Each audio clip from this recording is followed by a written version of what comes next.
Tout le monde fait son bilan. Le monde en ce moment est en train de faire son bilan.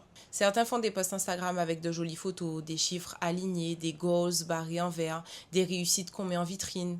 Et moi, je vais faire le mien autrement. Pas de chiffres, pas de podium, pas d'abonnés. Enfin, si, un petit peu, mais le plus important, la vérité brute, ce que j'ai perdu, ce que j'ai mal vécu et ce que j'ai vraiment appris. Alors voici le bilan le plus honnête de ma vie. Jingle.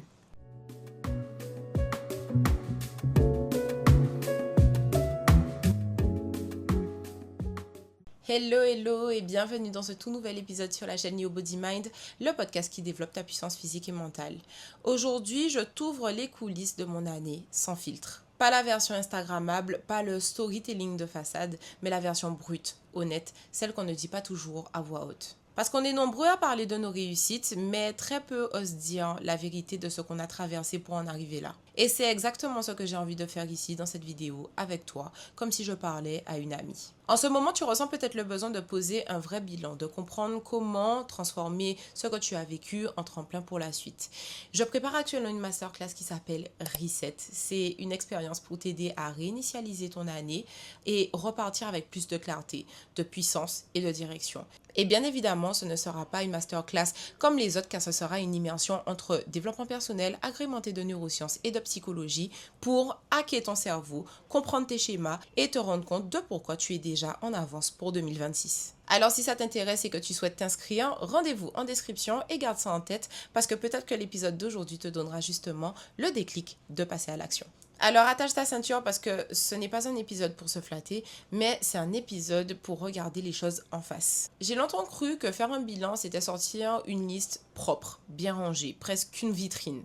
En tant qu'athlète, par exemple, mon bilan était simple. Nombre de compétitions, mes temps, mes podiums, mes résultats. Lorsque je me suis lancée dans la création de contenu, c'était pareil. Combien d'abonnés j'avais gagné, combien de vues j'avais fait, combien de projets j'avais coché. Sur le papier, ça sonnait très bien, mais à l'intérieur, ça sonnait cru. Je ne dis pas que ce genre de bilan ne sert à rien, mais un bilan axé uniquement sur des statistiques n'est pas forcément un bilan complet. Parce qu'en réalité, ces bilans, c'est surtout une manière de se rassurer. En neurosciences, on appelle ça le biais de confirmation, qui consiste à ce que ton cerveau sélectionne ce qui conforte l'image que tu souhaites donner, en évitant complètement ce qui dérange ou prouve le contraire. Et en psychologie, on a également le biais de positivité qui nous pousse à enjoliver notre année, à mettre des paillettes sur la réalité juste pour sauver notre ego. Mais attention, le piège inverse existe également parce que voir son année uniquement en négatif, c'est tout aussi biaisé. Croire que rien n'a marché et que tu as tout raté, c'est aussi une autre forme de distorsion. Un vrai bilan n'est pas forcément une vitrine.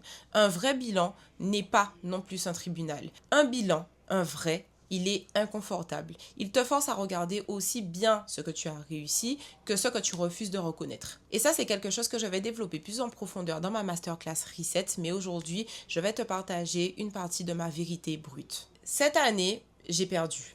J'ai perdu des personnes que je pensais essentielles à mon équilibre et qui finalement n'étaient qu'un chapitre et non tout le livre. Et ça, c'est l'une des plus grandes douleurs qu'on peut vivre. Réaliser que certaines personnes ne sont pas faites pour t'accompagner toute ta vie. Leur rôle s'arrêtait peut-être juste à une saison. Et toi, tu t'accrochais à l'illusion qu'elles allaient rester jusqu'au bout. Mais c'est universel. Chaque être humain, tôt ou tard, fait face à ça. Des amitiés qui se distendent, des histoires d'amour qui s'éteignent, des liens qui ne survivent pas à une évolution de l'un ou de l'autre. Ce n'est pas un rejet, mais c'est une mise à jour. J'ai aussi perdu certaines illusions. Tu sais, ces croyances que tu traînes depuis toujours du genre « si je fais tout bien, ça marchera. Si je donne tout, on me donnera un retour. » Mais attention spoiler, la vie ne fonctionne pas comme ça. Et ça, c'est une claque que chacun reçoit à un moment ou à un autre. On a trop tendance à croire que la vie obéit à une logique de contrat, c'est-à-dire plus tu donnes, plus tu reçois. Mais la vie est beaucoup plus sauvage, plus imprévisible que ça. Et puis, il y a les habitudes, ces automatismes qui paraissent confortables au premier abord, mais qui en vrai t'empêchent de grandir. Pour moi, par exemple, c'était dire oui trop vite, rester disponible pour tout le monde, alors qu'en vrai, ça me vidait de l'intérieur. Pour d'autres, c'est peut-être rester dans un job qui ne les épanouit pas, mais qui paie les factures, ou continuer une routine qui rassure, mais qui les empêche d'explorer leur plein potentiel. Et là encore, on se retrouve tous dans une lutte, abandonner ce qui est connu mais limitant pour se donner une chance d'accéder à mieux. Et je vais être honnête avec toi, ces pertes, sur le moment, m'ont fait très mal. mais vraiment très mal, parce que ton cerveau déteste le changement. Ton cerveau a besoin de supprimer certaines connexions pour en créer de nouvelles. C'est comme élaguer un arbre. Si tu veux de nouvelles branches plus solides, tu dois accepter de couper les anciennes. Et si tu refuses, tu restes coincé dans le passé. Et tu sais quoi? Cette perte, ce n'est pas une exception, mais c'est une loi de la vie. Puisque chaque année, tu perds des morceaux de toi, des morceaux que tu croyais indispensables, mais qui étaient juste temporaires. Chaque année, la vie t'oblige à te délester d'un poids, d'une illusion, d'une personne pour te permettre d'avancer plus légère. Et ça, c'est le vrai prix de l'évolution. Et si tu y réfléchis un petit peu, tu verras que toi aussi, tu as perdu cette année. Peut-être une relation, un rêve, une partie de ton innocence. Mais regarde bien, parce que derrière chaque perte, il y avait toujours une nouvelle place qui s'est créée pour autre chose. Parce que grandir, c'est aussi accepter de laisser mourir certaines parties de soi. Et j'ai aussi perdu une autre illusion, celle que mon passé devait dicter mon futur. Pendant longtemps, je me suis accrochée à mes vieilles étiquettes. L'athlète, par exemple, fragile, celle qui doit toujours prouver, celle qui n'est jamais assez. Mais ce que j'ai compris au final, c'est que le passé, c'est un chapitre et pas une condamnation. Et tu sais ce qui arrive souvent lorsqu'on perd quelque chose qu'on croyait essentiel? On perd aussi une partie de notre identité. Lorsque tu rates un objectif qui te définissait, quand la chose que tu voulais le plus t'échappe au dernier moment, tu ne perds pas seulement le résultat, mais tu perds le rôle que tu pensais jouer dans ta propre histoire. Et moi, ça m'a fait me sentir perdue, pour être honnête. Comme si je ne savais plus qui j'étais, sans mes victoires, sans mes étiquettes. Et ça, c'est un sentiment que beaucoup de personnes connaissent. Par exemple, la rupture amoureuse qui te fait douter de ta valeur, le diplôme que tu n'as pas eu, les opportunités professionnelles qui te sont passées sous le nez. Mais voilà la vérité, être perdu n'est pas un échec. C'est souvent le passage obligé pour réécrire ton identité.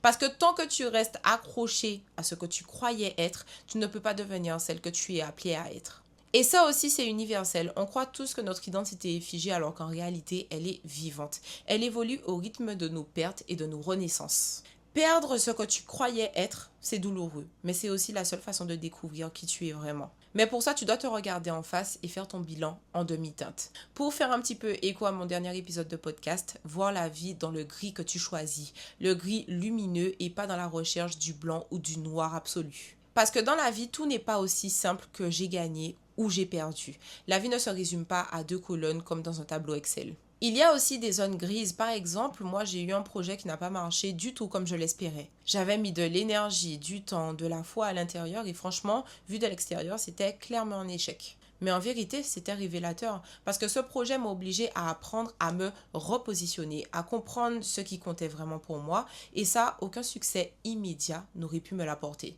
Et je pense que c'est cet aspect que beaucoup de personnes oublient. La vie, ce n'est pas une succession de réussites ou d'échecs. Ce n'est pas du noir ou du tout blanc. En réalité, tout se joue dans l'entre-deux, dans ces moments ambigus qui ne ressemblent ni à une victoire éclatante, ni à un échec total.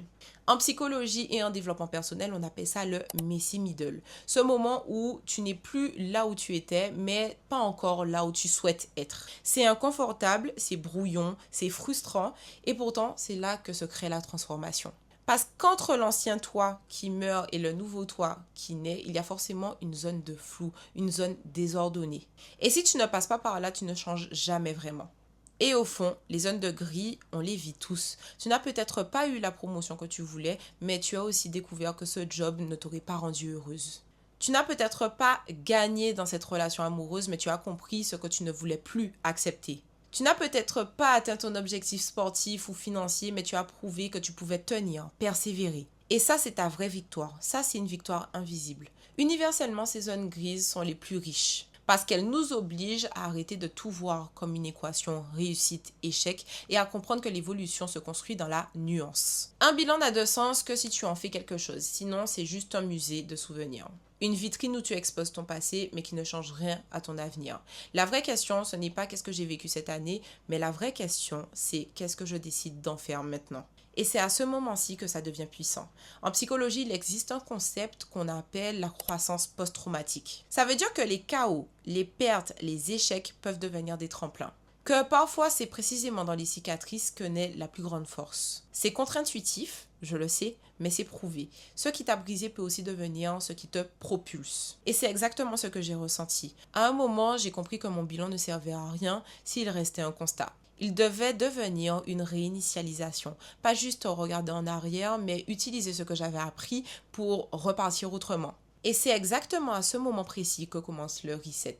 Mais ça, je t'en parlerai ailleurs. Et voilà, c'est déjà la fin de cet épisode. J'espère qu'il t'a aidé à y voir plus clair et peut-être à te motiver à faire ton propre bilan. Pas le bilan parfait, pas le bilan instagrammable, mais le vrai. Celui qui gratte un petit peu, celui qui blesse parfois, mais qui au fond libère. Un bilan honnête est un point de départ et rappelle-toi de cette phrase, le vrai luxe, ce n'est pas de faire un bilan, mais c'est de se donner le droit de recommencer autrement. Si tu sens que tu as besoin de vrais resets, d'un accompagnement pour transformer ce que tu viens de traverser en nouveau départ, je t'en dirai plus dans ma masterclass Reset. Je ne peux pas t'en parler ici, mais retiens ce nom. En attendant, si cet épisode t'a parlé, n'hésite pas à le partager à une personne qui a besoin aussi d'entendre cette vérité froide mais nécessaire. Et puis, abonne-toi à la chaîne Your Body Mind pour ne pas manquer les épisodes qui arrivent. D'ici là, prends soin de toi et on se retrouve au prochain épisode. Ciao, ciao!